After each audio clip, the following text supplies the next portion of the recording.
मुअज़्ज़ज़ सामीन, अस्सलामु अलैकुम वरहमत उल्लाह वबरकातुह। अल्लाह ताला फरमाता है, यानी मुहाजिरीन और अंसार में से जिन्होंने इस्लाम लाने में सबकत और अव्वलियत का शरफ हासिल किया, और वो लोग जिन्होंने नेकुकारी में उनकी इत्तिबा की, अल्लाह उनसे खुश और वो अल्लाह से खुश हैं। अल्लाह ने उनके लिए ऐसे बाग तैयार कर रखे हैं जिनके नीचे नहरें बह रही हैं, वो उनमें हमेशा रहेंगे। ये बड़ी कामयाबी है। सहाबाए किराम की जमात में मुहाजिरीन और अंसार अफजल हैं। फिर अंसार पर मुहाजिरीन को फजीलत हासिल है और मुहाजिरीन पर अशराए मुबशरा को फजीलत हासिल है। नबी अकरम सल्लल्लाहु अलैहि वसल्लम का इरशाद है, अबू बकर जन्नत में है, उमर जन्नत में है, उस्मान जन्नत में है, अली जन्नत में है, तलहा जन्नत में है, जुबैर जन्नत में है, अब्दुर्रहमान बिन औफ जन्नत में है, साद बिन अबी वक्कास जन्नत में है, अबू उबैदा बिन जर्राह जन्नत में है, सईद बिन जैद जन्नत में है। इस हदीस को तिरमजी और इब्ने माज्जा ने सैयदिना अब्दुर्रहमान बिन औफ और सैयदिना सईद बिन जैद के वास्ते से रिवायत किया है। सैयदिना तलहा बिन उबैदुल्लाह का हाल सुनाते हैं, आप हमारे प्यारे नबी सल्लल्लाहु अलैहि वसल्लम के इस दुनिया में तशरीफ लाने के कोई 25 साल बाद पैदा हुए। जिस वक्त नबी सल्लल्लाहु अलैहि वसल्लम ने नबूवत का ऐलान फरमाया, आप उस वक्त 15 साल के थे। इस तरह वो 596 ईस्वी में पैदा हुए। माँ बाप ने नाम तलहा रखा, कुनियत अबू मुहम्मद थी, ये उनके बेटे के नाम पर थी। आपका ताल्लुक कुरैश की शाख बनु तैम से था। ये शाख इज्जत और मर्तबे में किसी से कम नहीं थी। बाप का नाम उबैदुल्लाह था। आप अबू बकर सिद्दीक के करीबी रिश्तेदार थे। सिलसिला नसब आगे चलकर नबी सल्लल्लाहु अलैहि वसल्लम से मिल जाता है। वालिद ने इस्लाम का जमाना नहीं पाया। वालिदा का नाम साबा था। उन्हें रसूलुल्लाह की सहाबिया बनने का शरफ हासिल है। लंबी उम्र पाई और सैयदिना उस्मान के दौर में फौत हुई। सैयदिना तलहा के बचपन के हालात किताबों में बहुत कम मिलते हैं। लिखना पढ़ना जानते थे और कुरैश के उन चंद गिने चुने लोगों में से थे जो नबुव्वत के वक्त लिखे पढ़े थे। जवानी की उम्र को पहुंचे तो बाप दादा की तिजारत का पेशा इख्तियार किया। बचपन ही में यतीम हो गए थे, इसलिए जवानी की उम्र को पहुंचते ही कारोबार के सिलसिले में दूसरे मुल्कों का सफर शुरू कर दिया। उम्र का 16वां साल था कि आप सल्लल्लाहु अलैहि वसल्लम ने नबूवत का ऐलान फरमाया। इस्लाम लाने के बारे में खुद फरमाते हैं कि जब नबी सल्लल्लाहु अलैहि वसल्लम ने लोगों को इस्लाम की तरफ बुलाना शुरू किया तो मैं अपने कारोबार के सिलसिले में मुल्क शाम के शहर बुसरा गया हुआ था। वहाँ एक गिरजे में एक ईसाई दुर्वेश को देखा जो पूछ रहा था कि आजकल मक्के से कोई शख्स आया हुआ है। मैं फौरन उसके नजदीक गया और कहा, मैं मक्के से आया हूँ। उसने पूछा, क्या अहमद नबी जाहिर हो चुके हैं? मैंने कहा, कौन अहमद? उसने कहा, अहमद बिन अब्दुल्लाह बिन अब्दुल मुत्तलिब। हमारी किताबों के मुताबिक यही उनके जाहिर होने का जमाना है। वो दुनिया में आखिरी नबी होंगे। तुम वापस जाकर फौरन अपना हाथ उनके हाथ में दे दे। मैं बुसरा से मक्का वापस आया। लोगों से पूछा, क्या मेरी गैर हाजिरी में कोई खास वाकया पेश आया है? लोगों ने बताया, हाँ, मुहम्मद बिन अब्दुल्लाह ने नबी होने का दावा किया है और अबू बकर ने उनका दीन कबूल कर लिया है। मैं ये सुनकर फौरन अबू बकर के पास गया। मैंने उनसे पूछा कि क्या आपने मुहम्मद का दीन कबूल कर लिया है? उन्होंने कहा, हाँ, वो अल्लाह के सच्चे नबी हैं और अल्लाह के सच्चे दीन की तरफ बुलाते हैं। तुम भी उनकी दावत कबूल कर लो। मैंने ईसाई आलिम से जो कुछ सुना था उन्हें बताया। वो बहुत खुश हुए। फिर मुझे साथ लेकर नबी सल्लल्लाहु अलैहि वसल्लम की खिदमत में हाजिर हुए। मैंने आपसे दरखास्त की कि अल्लाह के नबी, मुझे अपने दीन में दाखिल कर लें। आप ये सुनकर खुश हुए और इस तरह मैं भी इस्लाम की दौलत से माला माल हो गया। आप सबसे पहले ईमान लाने वालों में शामिल हैं। तलहा बिन उबैदुल्लाह के चचा और बड़े भाई उस्मान बिन उबैदुल्लाह को जब ये मालूम हुआ तो उनको सख्त गुस्सा आया। उन्होंने अबू बकर और तलहा दोनों को एक ही रस्सी से बांधकर बहुत मारा पीटा। दोनों ने ये मार सब्र और हौसले से बर्दाश्त की। कुरैश का एक सरदार नौफल बिन खुवैलिद था। یہ شخص بھی مسلمانوں کا سخت دشمن تھا۔ اس نے بھی ابو بکر صدیق اور طلحہ پر بڑے ظلم توڑے، لیکن یہ دونوں چٹان کی طرح اپنے دین پر قائم رہے۔ والدہ بھی شروع میں اسلام کے خلاف تھی۔ ان کو اسلام قبول کرنے کی خبر ہوئی تو بہت بگڑی، بہت سختی کی، لیکن بیٹے نے اسلام سے منہ نہ موڑا۔ اللہ کی شان، بعد میں والدہ خود مسلمان ہو گئیں اور نبی صلی اللہ علیہ وسلم کی خدمت میں حاضر ہو کر صحابیہ بننے کا شرف حاصل کیا۔ جب یہ کسی طرح اسلام چھوڑنے پر آمادہ نہ ہوئے تو ان کو ان کے حال پر چھوڑ دیا۔ تب طلحہ اپنے کاروبار میں پھر سے مشغول ہو گئے، ساتھ ہی نبی صلی اللہ علیہ وسلم کی خدمت میں بھی باقاعدگی سے حاضر ہونے لگے۔ نبوت کے 13ویں سال رسول اللہ نے مدینہ کی طرف ہجرت فرمائی۔ ان دنوں سیدنا طلحہ اپنے تجارتی قافلے کے ساتھ شام کے سفر پر تھے۔ یہ شام سے واپس آ رہے تھے۔ راستے میں ان کی ملاقات نبی صلی اللہ علیہ وسلم سے ہو گئی۔ انہوں نے کچھ شامی کپڑے آپ اور ابو بکر صدیق کو پیش کیے اور بتایا کہ مدینے کے لوگ بہت بےتابی سے آپ کا انتظار کر رہے ہیں۔ پھر وہ مکے کی طرف روانہ ہو گئے اور نبی صلی اللہ علیہ وسلم نے مدینے کی طرف اپنا سفر جاری رکھا۔ سیدنا طلحہ نے چند دنوں کے اندر اندر اپنے کاروبار کو سمیٹا اور پھر مدینے کی طرف روانہ ہوئے۔ والدہ نے بھی آپ کے ساتھ ہجرت کی۔ مدینے میں آپ سعد بن زرارہ انصاری کے مہمان بنے۔ بھائی چارے کے وقت نبی صلی اللہ علیہ وسلم نے سیدنا طلحہ بن عبید اللہ کو کعب بن مالک کا بھائی بنایا۔ بدر کا معرکہ پیش آیا تو آپ نے طلحہ بن عبید اللہ اور سعید بن زید کو کافروں کی خبر لینے کے لیے شام بھیجا۔ جب یہ واپس آئے تو بدر کی لڑائی ختم ہو چکی تھی۔ آپ دونوں کو لڑائی میں شریک سمجھا گیا، اس لیے کہ انہیں کافروں کی خبریں لانے کے لیے بھیجا گیا تھا اور یہ کام بھی لڑائی ہی کا ایک حصہ تھا۔ لہٰذا مال غنیمت میں سے انہیں بھی ایک حصہ دیا اور یہ بھی فرمایا کہ تم جہاد کے ثواب سے محروم نہیں رہو گے۔ احد کی لڑائی میں بھی آپ شریک تھے۔ جس وقت رسول اللہ صلی اللہ علیہ وسلم کی ہدایت پر عمل نہ کرنے کی وجہ سے مسلمانوں کے پاؤں اکھڑے تو اس وقت جن صحابہ نے آپ کی حفاظت کے لیے خود کو ڈھال بنایا ان میں سیدنا طلحہ بھی تھے۔ کافر بار بار آپ کو شہید کرنے کے ارادے سے آپ کی طرف بڑھتے، لیکن آپ کے جانثار سر دھڑ کی بازی لگا کر انہیں پیچھے دھکیل دیتے۔ کئی موقعوں پر آپ نے فرمایا کوئی ہے جو انہیں روکے۔ ہر موقع پر سیدنا طلحہ بن عبید اللہ نے آگے بڑھ کر عرض کیا، اے اللہ کے رسول میں حاضر ہوں۔ آپ نے دوسرے جانثاروں کے ساتھ کافروں کو قریب نہ آنے دیا۔ ایک موقع ایسا آیا کہ دوسرے جانثار کافروں کے گھیرے میں آ گئے۔ اب صرف طلحہ بن عبید اللہ ہی نبی کے قریب رہ گئے۔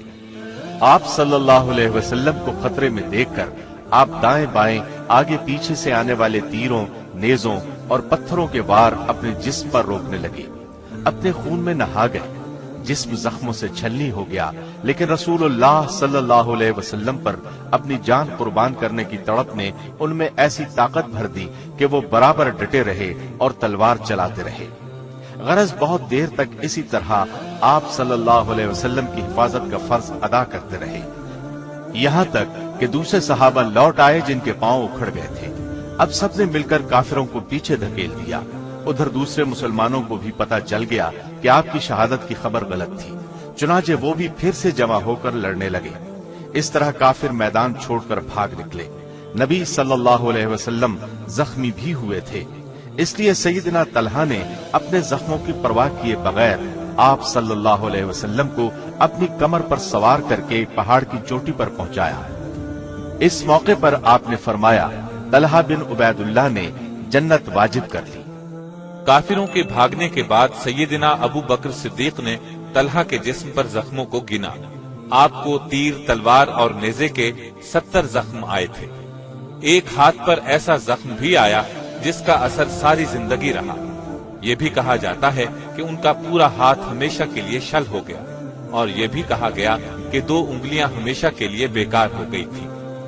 آپ جب نبی صلی اللہ علیہ وسلم کی حفاظت کے لیے زخم پر زخم کھا رہے تھے تو آپ نے ان کے بارے میں یہ الفاظ بھی ارشاد فرمائے، یہ طلحہ نہیں خیر ہے، یعنی طلحہ نیکی اور بھلائی کا نمونہ ہے۔ ابو بکر فرمایا کرتے تھے، احد کا دن سچ پوچھو تو طلحہ کا دن تھا۔ عمر فاروق انہیں دیکھ کر فرمایا کرتے تھے، اے طلحہ، اے احد والے، اے صاحب احد، اے احد کے مرد میدان۔ احد کی لڑائی کے بعد بھی جو لڑائیاں ہوئیں उन सब में भी सैयदना तलहा रसूलुल्लाह के साथ रहे। हिजरत के 6ठे साल जब बैत रिजवान हुई तो उस वक्त भी सैयदना तलहा मौजूद थे। इसके बाद आपने खैबर की लड़ाइयों में भी बराबर हिस्सा लिया। फतह मक्का के मौके पर भी आपके साथ थे। हुनैन की लड़ाई में भी आप 12,000 मुजाहिदीन के साथ रवाना हुए, उनमें तलहा भी थे। इस लड़ाई के शुरू में भी मुसलमानों के पांव उखड़ गए थे। ऐसे नाजुक वक्त में सैयदना अब्बास ने मुसलमानों को इस तरह आवाज दी, ए अंसार की जमात, ए वो लोगो जिन्होंने दरख्त के नीचे इस्लाम की खातिर जाने कुर्बान करने की बैत की। इस आवाज का कानों में पड़ना था कि मुसलमान पलट पड़े और निहायत बहादुरी से लड़कर दुश्मन को शिकस्त दी। तबूक की मुहिम के लिए सैयदना तलहा ने आपकी खिदमत में एक बड़ी रकम पेश की। इस रकम को देखकर आपने उन्हें फैयाज का लक़ब अता फरमाया। तबूक के सफर में भी सैयदना तलहा आपके साथ थे। हिजरत के 10वें साल नबी सल्लल्लाहु अलैहि वसल्लम हज के लिए मक्का तशरीफ ले गए। 1 लाख से ज्यादा मुसलमान साथ थे, उनमें सैयदना तलहा भी शरीक थे। जिस वक्त आपने हज का एहराम बांधा उस वक्त आप और तलहा के सिवा किसी के पास कुर्बानी के जानवर नहीं थे। हज्जतुल विदा के बाद नबी सल्लल्लाहु अलैहि वसल्लम ने हिजरत के 11वें साल वफात पाई। आपके लिए ये जिंदगी का सबसे बड़ा सदमा था। अबू बकर सिद्दीक रजी अल्लाह अन्हु अपनी खिलाफत के जमाने में उनसे बड़े बड़े कामों में मशवरे लेते रहे। 2.25 साल की खिलाफत के बाद अबू बकर सिद्दीक का इंतकाल हुआ और उनकी वसीयत के मुताबिक सैयदना उमर फारूक खलीफा बने तो तलहा दिलो जान से उनके हामी और मददगार रहे। सैयदना उमर उनका हर दर्जे एहतराम करते, उन्हें अपनी मजलिस शूरा में शामिल किया, उनके मशवरों की हमेशा कद्र की। शहादत से पहले उमर रजी अल्लाह अन्हु ने खिलाफत के लिए जो 6 नाम दिए थे उनमें सैयदना तलहा का नाम भी शामिल था। सैयदना उस्मान की खिलाफत पर मुसलमानों का इत्तिफाक हो गया। सैयदना तलहा उनके दौर में मदीने ही में रहे। सैयदना उस्मान रजी अल्लाह अन्हु के बाद सैयदना अली रजी अल्लाह अन्हु खलीफा बने। मदीने के मुसलमानों ने उनके हाथ पर बैत कर ली। सैयदना तलहा ने भी बैत की, लेकिन जब उन्होंने देखा कि जिन लोगों ने सैयदना उस्मान के खिलाफ बगावत की थी उनमें से भी अक्सर ने सैयदना अली से बैत कर ली है और उनके लश्कर में शामिल हो गए हैं, तो वो सैयदना जुबैर और दूसरे कुछ सहाबा को लेकर सैयदना अली रजी अल्लाह अन्हु से मिले।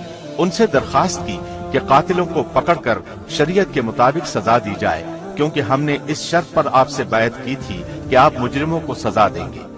सैयदना अली ने यह सुनकर फरमाया, उस्मान के घर का मुहासरा करने वालों की तादाद हजारों में है। मौजूदा हालात में उनसे कातिलों का पता चलाना मुश्किल है।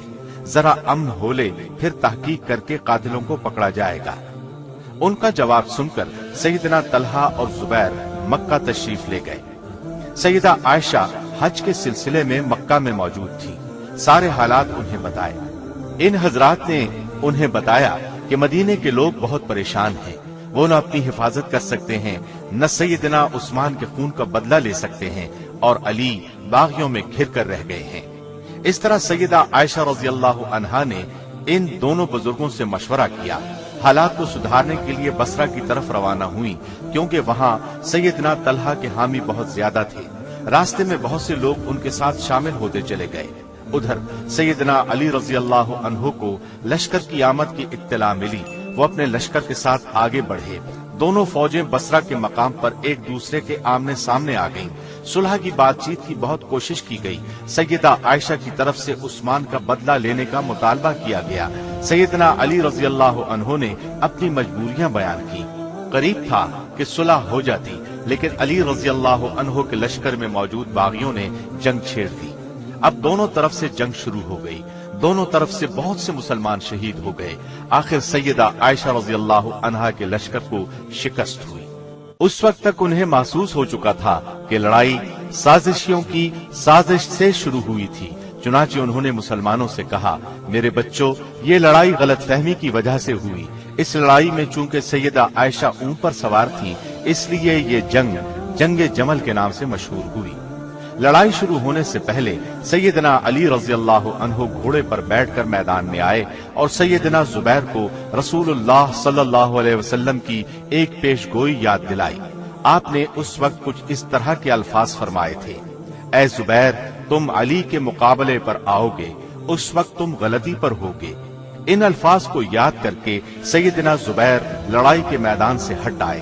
انہیں اس طرح دیکھ کر سیدنا طلحہ نے بھی میدان سے نکلنا چاہا، چنانچہ اگلی صفوں سے نکل کر پچھلی صفوں میں چلے آئے۔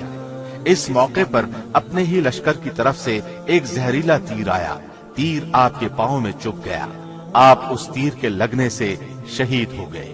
کہا جاتا ہے کہ اس لڑائی میں سب سے پہلے سیدنا طلحہ ہی شہید ہوئے، اور ظاہر ہے اس وقت تک جنگ شروع نہیں ہوئی تھی، لہٰذا یہ تیر ان کے کسی مخالف نے چھوڑا تھا۔